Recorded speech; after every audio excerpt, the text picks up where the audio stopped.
wabarakatuh. Perkenalkan, nama saya Aisyah Nuraini dengan NIM 2521010300074.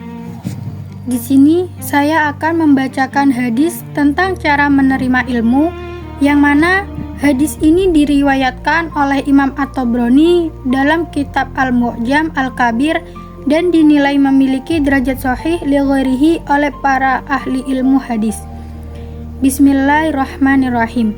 Ta'allamul ilma wa ta'allamu lil ilmi sakinata wal waqara wat tawadu' wa tawadu'u liman tata'allamuna minhu, yang artinya belajarlah kalian ilmu dan belajarlah ketenangan, wibawa serta kerendahan hati karena ilmu itu, dan bersikaplah rendah hati kepada orang yang mengajar kalian. Dari hadis di atas ada beberapa penjelasan yang dapat kita uraikan.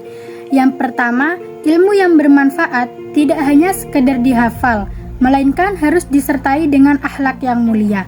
Maksudnya, menghafal teks, rumus, atau materi pelajaran saja belumlah memadai.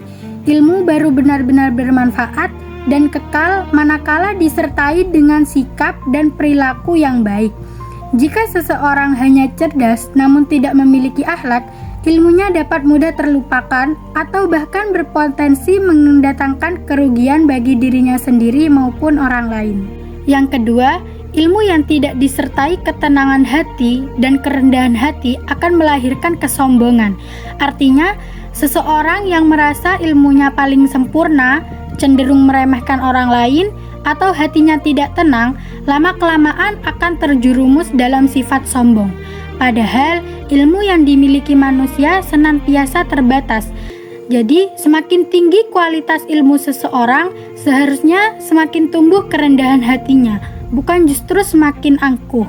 Yang ketiga, menghormati guru dan sesama teman merupakan kunci untuk memahami ilmu secara mendalam.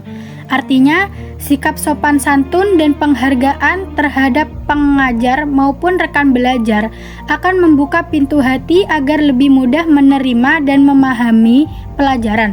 Sebaliknya, jika bersikap sembarangan atau meremehkan, hati akan tertutup sehingga sulit menangkap hakikat ilmu, meskipun telah mempelajarinya berulang kali.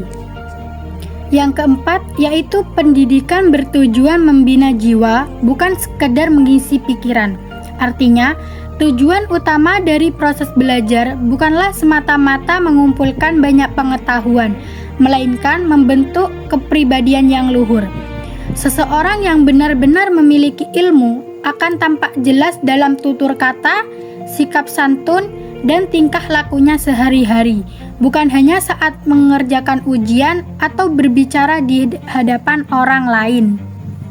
Jadi, kesimpulan yang dapat kita ambil dari penjelasan di atas yaitu ilmu yang sejati tidak hanya diukur dari seberapa banyak yang dihafal atau diketahui, melainkan harus disertai perilaku terpuji, ketenangan hati, dan kerendahan hati. Sikap hormat kepada guru dan sesama teman juga menjadi kunci agar ilmu dapat dipahami secara mendalam. Pada dasarnya, pendidikan bertujuan membentuk kepribadian yang baik, bukan sekadar mengisi pikiran. Sama seperti lampu yang tidak dapat menyala tanpa minyak, ilmu pun begitu, tidak akan memberi manfaat maksimal jika tidak didampingi oleh perilaku yang baik. Demikian penjelasan yang dapat saya sampaikan. Apabila ada tutur kata yang salah, mohon dimaafkan. Assalamualaikum warahmatullahi wabarakatuh.